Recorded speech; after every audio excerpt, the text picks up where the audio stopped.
I didn't actually have that many tutors. I had one for English initially, one for mathematics, but that was from even like a while back, and my ethnicity, really get into tuition a lot. And also for chemistry. So those were the tuitions that I had. Any study tips? Let's see. I do think before you start doing past papers, you need to reread everything once again. Try and memorize. This is actually a study tip. Finding a balance in every single subject. Okay, so you don't want to study, but you want to get good grades. First issue is that mentality. But let's say you want to get a good grade, just prioritize, I guess. Prioritize as much as possible during the study leave. For me, I think I put in the most work during the study leave. So in terms of like the transition, between MYP to DP, so grade 10 to grade 11, 12, did you see a significant impact in like your schedule, or was it similar for you? I got impacted very heavily by COVID during my MIP years. So I'd say the scheduling, well, it definitely had a massive change because I had to start traveling to school. Yeah, I don't really have any major projects that I have in mind as of right now. I just want to relax and just do the subject, study the subjects that I enjoy and just have a good life. So in terms of, having a good life, what would you define as a good life for yourself? I'd say a good life would be something like doing a job that I enjoy for as many years as I can, and then retire without needing to worry about finance. Right now, I think like the chance of the job of a physiotherapist being taken over by AI is very, very low because of the amount of like hands-on and like the ability to need to like feel out a certain injury and just know exactly what the person needs as quickly as possible. I don't think AI has that capability right now. So the chance of it replacing medical related jobs is quite low. But for something like pharmaceuticals, like distributing medicine to patients, that could very well be replaced. Stuff like that could get replaced. Hey guys, welcome back to another podcast from the Z-Lane here. Today we have Ollie, who's a 41 IB student, and he just graduated a couple days ago. So Ollie, why don't you introduce yourself to the audience here? Yeah, hey, good morning, Bosco. So, hi, my name is Oliver Poon. I just graduated high school back a couple days ago, as Bosco said, so life is pretty good right now, pretty free. I feel like I don't have that many responsibilities, even though I actually do have a lot of responsibilities, but that's beside the point. Um, yeah, after my IB journey came to an end, I've just been trying to focus more on my hobbies. Right now, I really enjoy filling with a Rubik's Cube and playing basketball. Yeah, those are kind of like my pastimes. And a bit more about my IB journey. I took the subjects biology, chemistry, and Chinese language acquisition um, at the higher level. And then for standard level, I took English, mathematics, and business. So I feel like a 41 predicted for that grade is relatively decent. Definitely above the global average, which is not what I think what people should definitely strive to be higher than. But yeah. Yeah, great. That's so great, Ollie. So before we get into, this whole academic world of, academic tips that many of the audience want, what type of person would you consider yourself to be? I'd say I'm committed, a very committed person. If I set my mind to do something, I'll figure out a way to do it at the end of the day. Just give me some time and I'll finish it. And also, I'd say I'm pretty self-motivated. I like to just find certain things in my life that I can go back to and stick to my values when it comes to trying to just do my best in everything that I do. So just, yeah, I'd say self-motivated, caring, and also I'd say I'm relatively compassionate about my academics. I try to take pride in what I do. I try my best not to slack off, even though sometimes, everyone likes to slack off every once in a while. But yeah, I do my best. Mm. So 41 IB score. How do you personally feel about that? Okay, I feel like I could have done better. I'm gonna be honest. I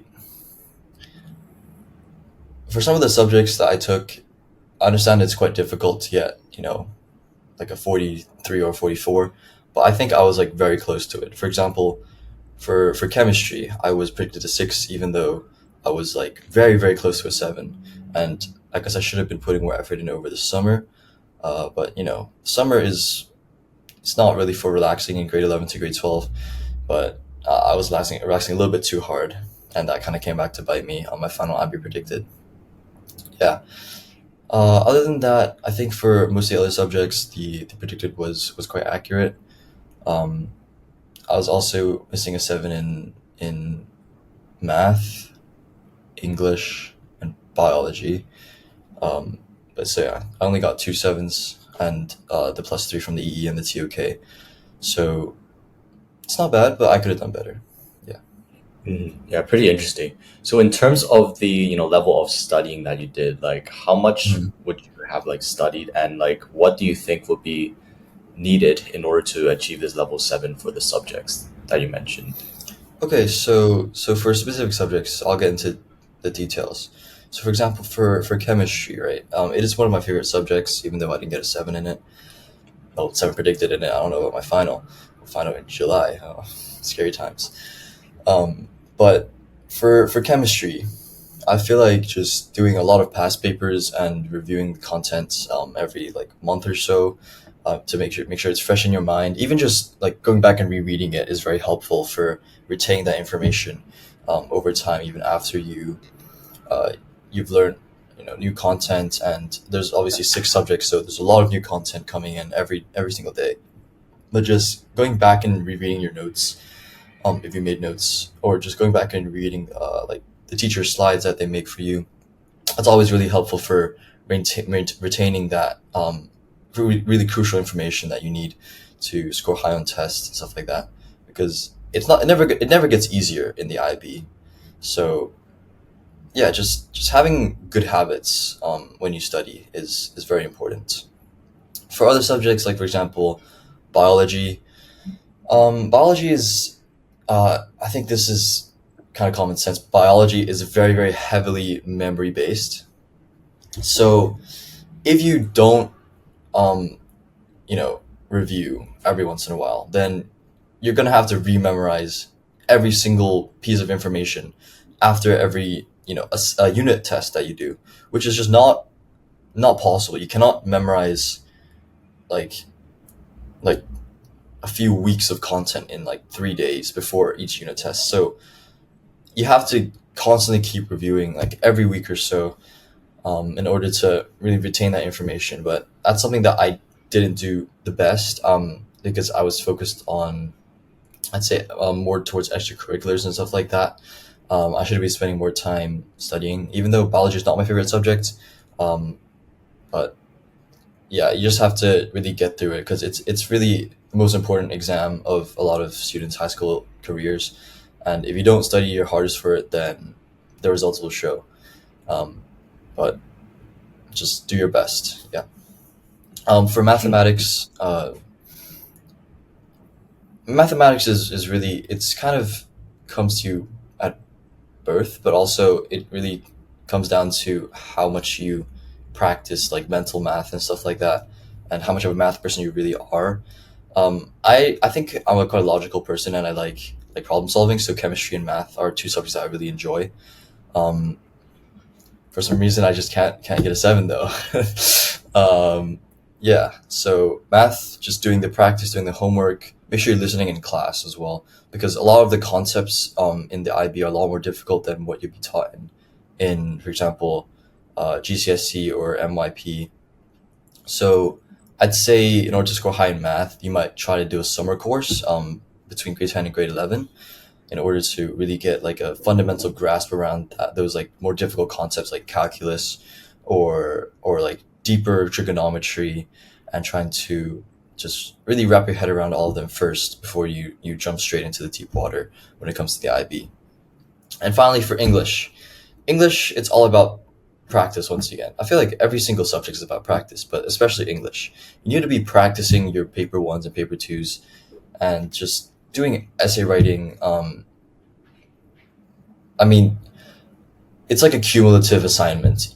Each essay you write is an improvement on the last one, because you're getting feedback from your teacher, you're getting experience in the writing. So I think at the end of the day, just doing as much essay practice writing as possible, especially with the introduction, your conclusion, following the structures that you're taught. Um, yeah, all of those will accumulate, and you'll write as good of an essay as you can in the final essay of the IB. Yeah, Mm, then you can get a seven. Just do your best, you know. Everything, just put it all into it. mm. Yeah, I heard very similar words on biology and chemistry from like, the previous podcast guests, talking about how bio is Yeah, all about memorization, chemistry is also yeah. about like past papers. So did you actually have any specific study tips? Because to be honest, like getting like a 40 something is already a pretty ideal grade for many people, even though many people are aiming for, 45 perfect, but I would Of consider, course, of course. 40 something to be a pretty solid grade. So was there any specific study strategies that you used or like some kind of softwares, or did you have like tuition centers to help you, or like, yeah. Okay, so over the 2 years, for tuition wise, I didn't actually have that many tutors. I had one for English initially, um, one for mathematics, but that was from even like a while back, and you know, people of my ethnicity, really get into tuition a lot, and also for chemistry. But yeah, I'd say for mathematics, it was just a carryover from like the previous years, and then English was in order to learn how to write the essays for the IB, and chemistry was just in order for me to, because chemistry I'd say is one of the hardest subjects in terms of like concepts and stuff like that. So those were the tuitions that I had. They were actually not that often. I'd say yeah, once a week, up until the IB, like IB exam period of study leave, then maybe more than once a week, maybe twice a week. But yeah, I didn't really have that like vigorous tuition. Uh, I don't think it's necessary as long as you study yourself. Because yeah, any study tips? Let's see. I do think before you start doing past papers, you need to just reread everything once again. Try and memorize, because I think with the IB, the whole thing is just like a 2 year long like study period basically. Because I'd say I don't want to make sound pessimistic, but nothing you do really matters. Is what I'm trying to say. Nothing you do matters up till your final IB exam, but everything you do also matters. It's like a bit of a paradox. Nothing you do really matters, but everything you do matters because everything leads up to the final IB exam. You cannot slack off during the year. So you need to just find a balance. I'd say find a balance. This is actually a study tip. Finding a balance in every single subject, because normally what people like to do is they like to prioritize subjects that they enjoy doing. Like for me, I like doing chemistry and math. So I find myself doing a lot of chemistry and math past papers, and perhaps not doing as many Chinese or English past papers as I could have. But if you don't do that, then the subjects that you're strong at or weak at, you might get a seven in that. But the subjects that you're strong at, you don't practice, um, or you don't enjoy, then you won't get a seven in it because you didn't put in the practice that you needed for the final IB exam. So this is actually quite a common theme in a lot of people, is that they study really hard for the subjects that they don't like because they think they're not going to get sevens, and then they don't study as much for subjects that they think are easier or they enjoy because they think they're going to get sevens. But at the end of the day, if you don't study enough for a certain subject, you're not going to get a seven, which is what everyone wants. So just finding a balance between all the six subjects, um, and just finding, making a really rigorous schedule. That's what I did. I made a very rigorous schedule on allocating, a certain number of hours towards each subject in the couple of weeks before the IB exams, um, and definitely drilling past papers. In order to get the past papers, I think a lot of tuition centers should have resources for you. But I'm going to share a little insider secret. There's this website called um, IB Docs where it has a lot of past papers. I think we're going to upload it to The value my doc. value doc. Yeah, so you can find it there. It has past papers for every single year. Um, I think the past papers for this year are going to be uploaded relatively soon. But yeah, there's like 20. 22, 23 years worth of past papers for all the time zones 1, time zone 2, and time zone 3. So the November ones as well. Um, and yeah, so make sure you're using that as much as you can, and just, yeah, study hard, and the results will show. Mhm. Yeah. So I'm just wondering, like, for people who don't really want to study a lot, or like people who just want to, pass through the IB but still get a solid grade, do you think that is a possibility? Is there any like cheat codes for Hmm. that? Okay, so you don't want to study, but you want to get good grades. The first issue is that mentality. But okay, um, let's say you want to get a good grade, but I don't know to what extent slacking off means. Um, but let's say your predictor wasn't the best, but yet you still want to get good grades. Just, you know, prioritize, I guess. Prioritize as much as possible during the study leave, because for me, I think I put in the most work during the study leave, before the IB exam. So that period is very, very crucial for someone, who wants to, score well on the final grade, but maybe not get the best predicted. So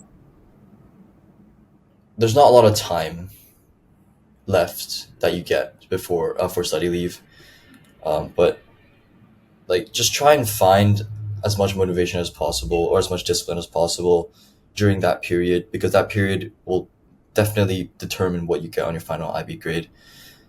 So if you just, I mean, it's like 5 weeks, like, maximum, to really, lock in and focus up. So just focus up for 5 weeks, and you can slack off for the rest of the IB, and I think you should be still be okay to get a solid grade. Yeah. Mhm. I guess like at the end it depends on like where you want to be going, because for some Yes. US Yes. universities, Yes. if you apply like ED, then the predicted grade will matter a lot, and final grade won't matter too much if you Yeah. get a Yeah. Yeah. Really. Yeah. It depends.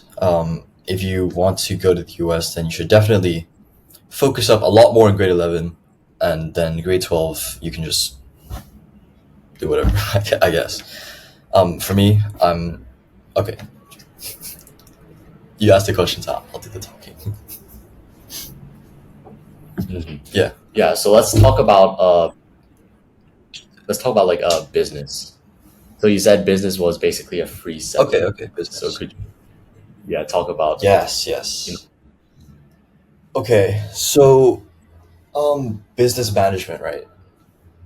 I think just inherently, as a course, it's not that difficult. Like, the concepts are very much, common sensey in a way, where, like, the stuff that you're taught, you can really just kind of come up with it in your own head.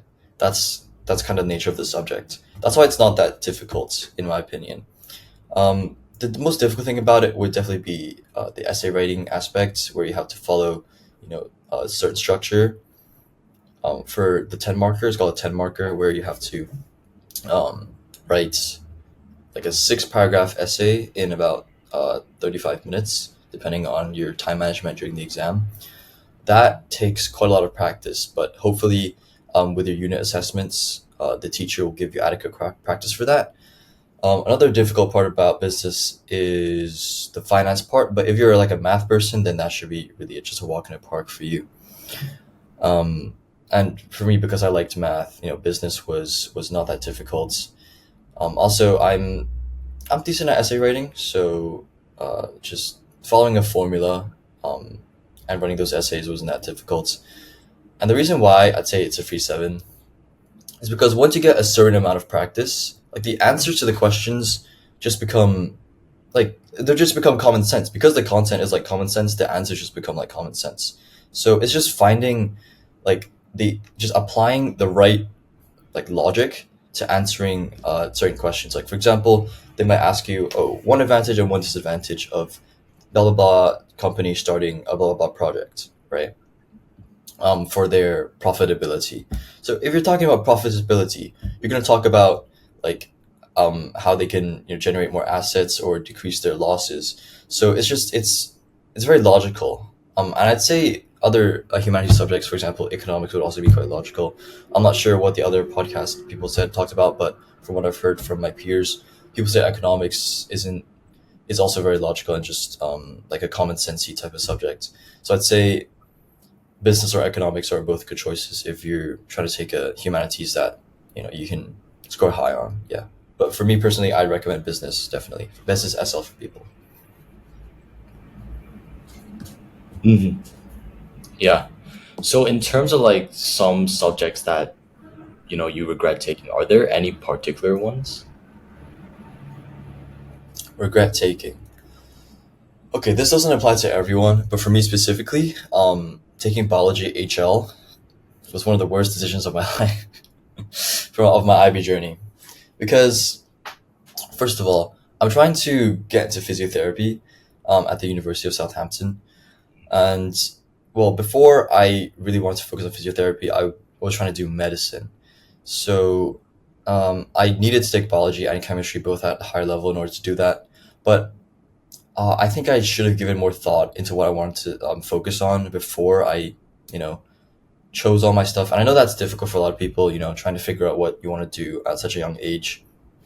But just trying to get a general idea of a future career that you could embark on. Obviously, you don't have to have it set in stone. You can still make changes to it, but just trying to get a general idea, yeah, of what subject you want to specialize in the future before you take a certain subject. So I didn't need to take biology HL for sports for physiotherapy. I could have taken sports science, which I think would be more specific to my subject. Um, so yeah, that's just one of the regrets. For the other subjects, no, I think just biology. The other ones were okay. Yeah, Hmm. So in terms of like the transition, between MYP to DP, so grade 10 to grade 11, 12, did you yeah. see a significant impact in like your schedule, or was it similar for you? Okay, so it's quite difficult for me to assess this because I I got impacted very heavily by COVID during my MIP years. So I'd say the scheduling, well, it definitely had a massive change because I had to start traveling to school. Whoa, I have to go to school now. Um, but I think the MYP is a bit of a joke, in my personal opinion. Like it didn't really prepare a lot of my peers and me well for the IB.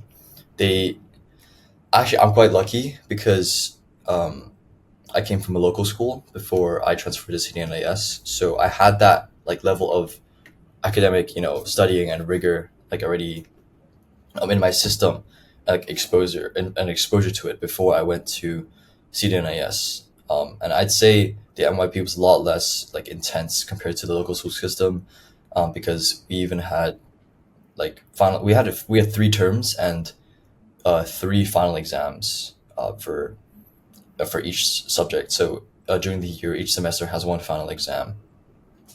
So I had that exposure.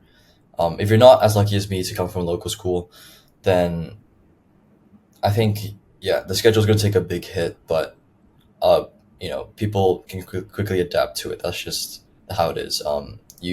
It's like a shock to the system, but you really quickly adapt to it, which is good for.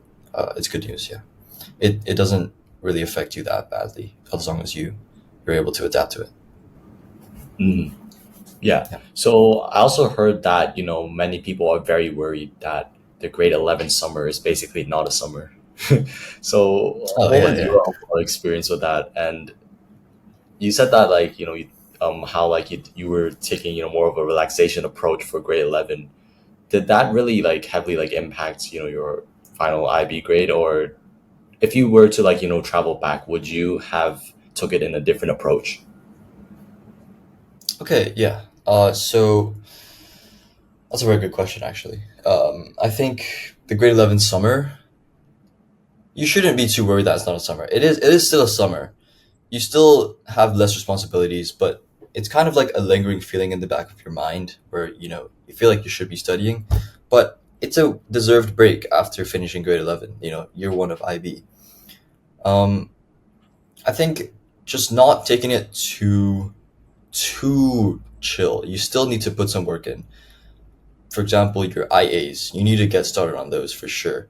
That's something that I didn't do and ended up biting me in the ass.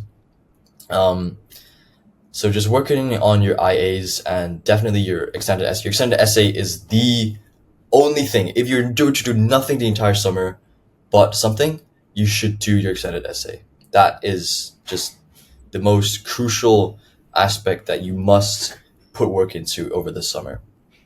If you don't, then you're going to be in a whole lot of hell in grade 12 because all of the deadlines will come at you like like like jabs and crosses from a heavyweight boxer. Yeah. Um, it is still summer. Just don't take it too relaxed. Just yeah, you have to do some work. It's not like you're free from the IB. You're only free from the IB after you finish your final exam. Hey guys, just a quick second before we get back into the pod. If you guys didn't know, there is a Valley Doc link in the description, which is prepared by myself and the guest, which will contain all of the resources and tips mentioned in the podcast. It is 100% free. We have spent hours on this, so we would appreciate if you could just check it out. All right, guys, back to the pod.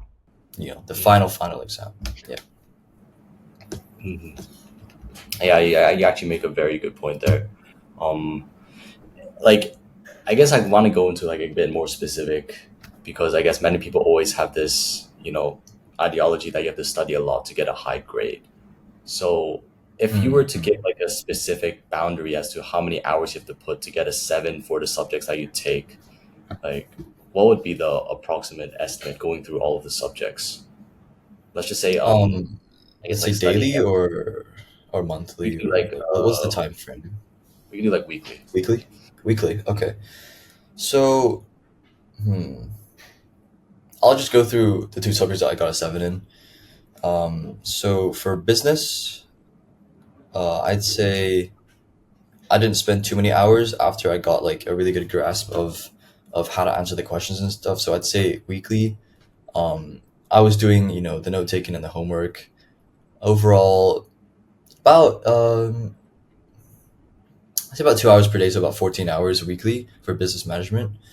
And for Chinese, I want to say I was really fortunate to be from a local school because Chinese isn't that difficult to me. So I'd say I just did my daily activities and I still got a seven because my life has some Chinese in it, and that's all I really needed in order to get that seven. Um, if you want to get seven in other subjects, though, like for example, bio and chem, let's say bio and chem, very common sciencey subjects. For chemistry, you need to be doing, you know, definitely more than humanities for studying wise. Um, Perhaps another hour. So I'd say 21 hours per week. So about 3 hours a day, including class time and stuff like that. If it's just studying, then I'd say about an hour and a half. Um, an hour and a half, averaging per day would be a good amount in order to really secure that seven. Um, as for example, biology, I'd say about the same, but it can get quite tiring if you have to memorize everything. Just yeah, make sure you're taking breaks and just spend about an hour and a half a day on those two subjects. Hmm. Yeah, so I was actually doing some calculations, while you were Mm-hmm. speaking about different subjects. So after just Yep. listening about the business and the biology, and also subtracting the time that we have to rest, let's just say for example 8 hours, we only have Yep. about 81 hours left for, and you still have four subjects to be studying for. How would you go with balancing extracurriculars and basically your social life if yeah Okay. if you don't really have much time left? I think I might have been over exaggerating, not over exaggerating, but overestimating the amount of hours of studying. I'd say maybe not an hour and a half a day. That actually sounds quite intense. Um, just an hour of focus which should be enough. In terms of balancing extracurriculars, I'm like quite a sporty person, so I did like badminton, basketball, track and field, um, and also I did those. and also extracurriculars such as volunteering, stuff like that. Um, I'd say it kind of just falls in place, to be honest. Like you don't really need to make a specific schedule for yourself. For me, I didn't do that, and I'd say it all mostly worked out. Like as long as you know what your priorities are and you prioritize just doing things that really do matter, but you really need to do stuff that really does matter. Don't play sports every day because you like doing sports. You need to be studying. You um cannot slack off and just play sports. That's not, unless your future career is in sports. But if it's not, then you need to be, just everything in moderation is the key. Just balance. That's why the IB has given you 6 subjects. It's a balance of subjects that you need to balance in your schedule, and balance your studying. Everything is just about balance. If you find that balance, then life will be great. It'll still be stressful, but it will be a whole lot easier if you learn to prioritize what you need to do. Like if you have, okay, let's say for example, if you have a test coming up that week, you're not gonna be playing sports the night before, right? You're gonna be studying for that subject the night before, and you don't have to study for biology and chemistry if you have a business test the night before. Like you can take days off of certain subjects. You don't have to put your head down and study like every single day. You can take breaks. You can go play your sports. Um, yeah, even right before the exam period, for U20 badminton, in grade 11, uh, I I was going to practices like twice a week and even going to games in March and April, uh, right before the exams, which I think Bosky have tomorrow. Good luck. Um, yeah, just you can take breaks. Just it's about finding a balance, and everything in moderation is the way to go. Yeah. Mhm. Yeah, so talking about like extracurriculars, you also told me that you started a Rubik's Cube club in school and you were able to solve a Rubik's Cube in 7 seconds, which is actually very impressive and something I would believe that I would never be able to do in my lifetime. But yeah, like what was Okay. the, Okay. overall, I guess, like story, and like how do you find this passion? Do you want to take this to like the next level in the future? Right. So for me, I started playing with Rubik's cube in the summer of 2022. So right before grade 11, and I really enjoyed it. So it was something that I would just do like every single day. If I had any free time, I'd just be practicing and learning new techniques. And once it got to about September, I had about 4 months of practice under my belt, so I could solve in about, let's say, under around 30 seconds. But I've just been like constantly practicing over the 2 years of IB, while I also started my club. So that's an extracurricular that I think is great for anyone. Just it keeps your mind sharp, and it's a good way to make friends as well, because it's a cool puzzle to solve. And I found it. I liked it so much that I even started a club for it. That was actually my CAS project, the Rubik's Cube Club. Uh, and I basically just held club meetings once a week or so. And I had this club program called the Rubik's Cube Club program. Oh, so original. All right. Where people would send in their videos of them solving the Rubik's Cube every 2 weeks, and I would give them like a critique. I did this alongside my friend Russell. I think he's been on the pod in the past, and yeah, it was a pretty good class project in my opinion, because it was something that I enjoyed, and also it would involve teaching, which I also like. Also enjoyed, and also it's just it's a nice activity to do with your friends. It's like a puzzle that you can all solve together, and everyone's at different levels. So yeah, I think it's one of my favorite extracurriculars that I've done. In terms of like getting better at the Rubik's cube itself, I'd say just practicing. If you do solve, just practice every day for 15 minutes. Just solve as much as possible, and yeah, you'll get better. Because I went from 30 seconds to about 7 seconds in, that's it, like 1.5 years, 2 years ish. Yeah. Mhm. Yeah, and I think practicing every single day and just showing how like every single day we put in 1% of effort and it actually accumulates at the end. It's not only for Rubik's Cube, Mhm. but it shows that it's for It's like every for, yeah, single thing that you do it's and for that everything. compounds at the end. So you're actually going to Mhm. university at 17 rather than 18. Would it be possible if you like briefly share like was it because of like the local school transition, like the years, or like is there a specific story for that? Or do you like skip a year? Okay, okay, okay. Yeah, so I'm born in October, right? So October is like quite a difficult kind of period to be born in because you're really young for your year, but quite old for the year below. So for being born in '06, right now is the right time to be graduating. But actually, I skipped the cutoff from which is in August to be in grade 12 this year, or graduating this year, because well, really the reason for it is because my parents didn't want to pay another year. That's really it. That's the whole story. Because also I wasn't like lacking in academics or anything, so it's not like I was struggling really badly. So I mean, I had the ability and the opportunity was there. Also, it's kind of something to brag about. Like, oh, I'm going to uni at 17. Oh, you're still in grade 11. Oh, something like that. Yeah. Mhm. Yeah, I guess I think many people would think that you're like some kind of genie kid, like if you No, no. even want for. No, it's just my parents didn't want to pay an extra year, and I was good enough to be in the year above. So Mhm. yeah, Yeah, I I think got it, it's not got it. that it's not that rare though. A lot of people are like that. Yeah. Mhm.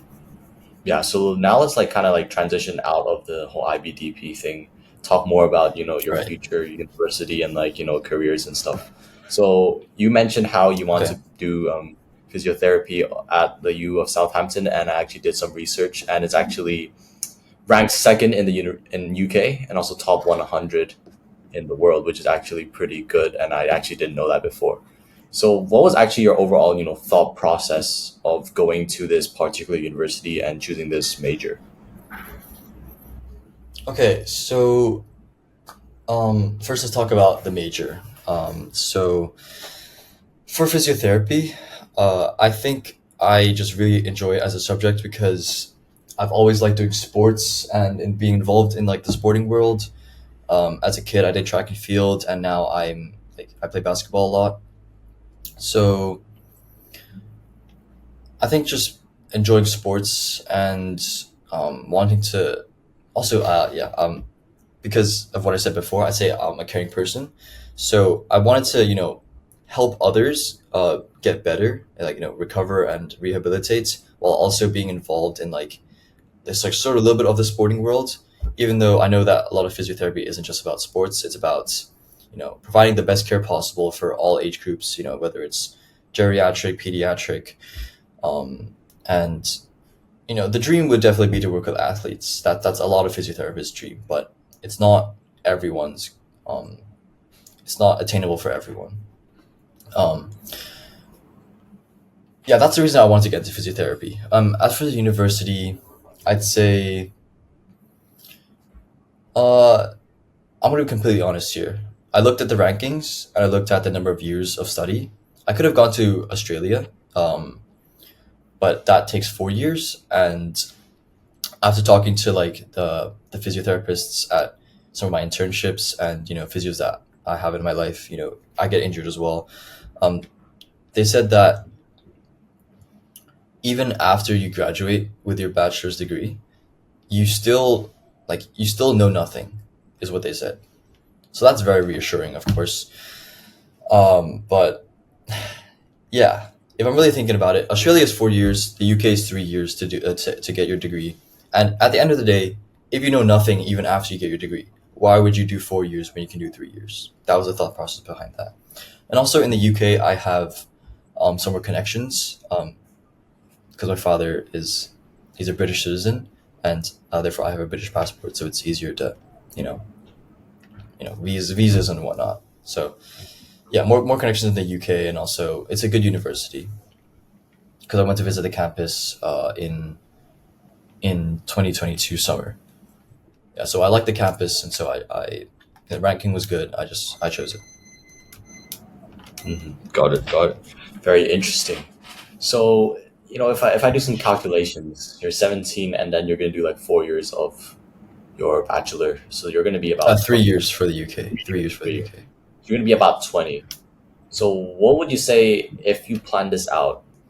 Like, what would you say is your overall, time frame with being like a physiotherapist, or do you also see yourself doing something else in the future, like working on some kind of other project or some kind of other passion of yours? Hmm. Okay. Future passions. Um, I'd say I want to be playing basketball. That's for sure. It's one of my favorite hobbies. In terms of the time frame, I'm not thinking that far ahead. First, I need to get into university. That's the first step. Getting the final IB grade. Even though I'd say my offer was relatively easy, 34. So hopefully I don't mess it up somehow. Um, yeah. Uh, First step is getting to uni, and after that, I think I'll perhaps work in a hospital, as like a uh, as actually I think I'll be able to get a job, right? Huh, that's very interesting. At 20 years old, wow, that's something to think about. Yeah, I'd say I'd work in a hospital, as my first job as a physiotherapist. Get more exposure to a variety of patients first, and after I do that, I think I'll do my master's for 1 year, um, which should allow me to specialize in a certain field. For example, like neurophysiotherapy or musculoskeletal physiotherapy, something like that. So I'd be able to specialize, and then the end goal is to start my own clinic somewhere in the world. Um, yeah, that's the end goal. In terms of other stuff, other projects, nothing is really on my mind right now. That's it. As big and daunting as perhaps this podcast is. Very cool podcast, by the way. Glad to be here. Um, yeah, I don't really have any major projects that I have in mind as of right now. I just want to relax and just do the subject, study the subject that I enjoy, and just have a good life. That's the goal. Have a good life. Enjoy life, because you only get one. Mhm. So, in terms of having a good life, what would you define as a good life for yourself? A good life. Okay. Hmm. These are very philosophical questions. I'd say a good life would be something like doing a job that I enjoy for as many years as I can, and then retiring without needing to worry about um, retire without needing to worry about finance. That that would that would just that would be ideal. Just because I recently watched a YouTube video, and as a person, you have very, very finite years left, even though you may be young right now. And a majority of that is going to be work. So if you do not find work that you enjoy, then the majority of your life is going to be wasted. So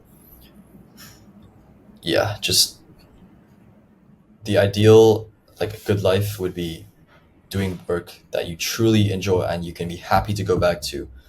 Because if you're not happy at your job, then your productivity goes down, your efficiency goes down, your motivation is down, and just life is not good when you're in a job that you don't like. But that's a rabbit hole that a lot of people are stuck in, just doing jobs that they don't enjoy. So just really, it starts now. It starts now, finding what you want to do in the future and sticking to it. Because at the end of the day, you will find fulfillment in your success. So something that you enjoy. Yeah, that would be a good life. Wise words. Wise words here, guys. So, like, in terms of, talking about all of this, like, purpose and stuff, do you have a specific purpose for your life, or do you believe that you don't really have a purpose right now, or, like, Have you thought about that Okay. before? Well, my purpose is to help as many people as possible with their physio-related injuries. That would be my purpose in life. Um, Other than that, there's many other purposes. My previous purpose was to be a good student. Now it's to be a good physio and perhaps, I don't know, a good husband in the future. Not thinking that far ahead though. Um, yeah, purpose is to just help as many people as possible with what I can, as to the best of my ability. That would be my purpose in life. Hmm. Very interesting. So I guess we could jump back and like talk about a bit of your volunteering on your Okay, okay, yeah. So like in okay. terms So of uh, I'll just start.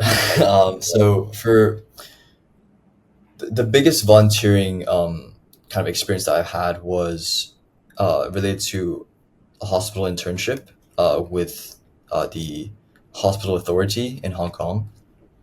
So they have this program which is called like summer volunteering program at certain hospitals. Mine was at the Prince of Wales Hospital in Shatin or City One. For that, it was like 4 weeks of going there every day. It's more of like a full time job kind of thing where you go in at you check in at 9 and then you end at 4:30. And um, a lot of it is you get exposure to what it means to work in the medical fields. So for me, I was very fortunate to be allocated to the physiotherapy departments, um, where I got to see the ins and outs of being a physiotherapist and how you can help others. I even got to shadow physiotherapists in this. So I think signing up for this program was one of the best things I could have done because it was also a major part of my personal statements. And also, it just allowed me to, really confirm that this is the subject that I want to do in the future. Other than this hospital internship, I've also been doing stuff like bread runs. Bread runs are a great way to do indirect service. Um, you can also participate in stuff like Food Angel. Food Angel is like a they help elderly, like underprivileged families in Hong Kong, with you know instant a name food. Uh, I also been active at school. I did grade three reading club where you read to grade three students, and also Orbis, which is uh, you spreading awareness of eye like um, eye I don't know how to say eye issues perhaps, just spreading awareness with that. Yeah, so that's like the extent of my volunteering. I've also pretty good, pretty good. I look back at it, quite extensive. mhm. Not bad, not Yeah. bad. To say so myself. Yeah, so like I guess like in terms of like the last questions that I have for you Hmm.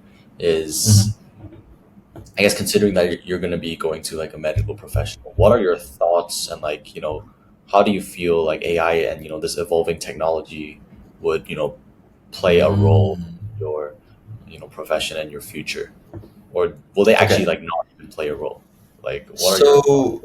So for medical related careers, because of the level of like interpersonal skills you need to talk to patients that AI just is not at the level of right now. I think um, like the chance of the job of a physiotherapist being taken over by AI is very very low because of the amounts of like hands on and like the ability to need to like feel out a certain injury and just know exactly what the person needs as quickly as possible. I don't think AI has that capability right now. Um, so the chance of it replacing medical related jobs is quite low, especially like doctors or surgeons and physiotherapists. But for something like pharmaceuticals, like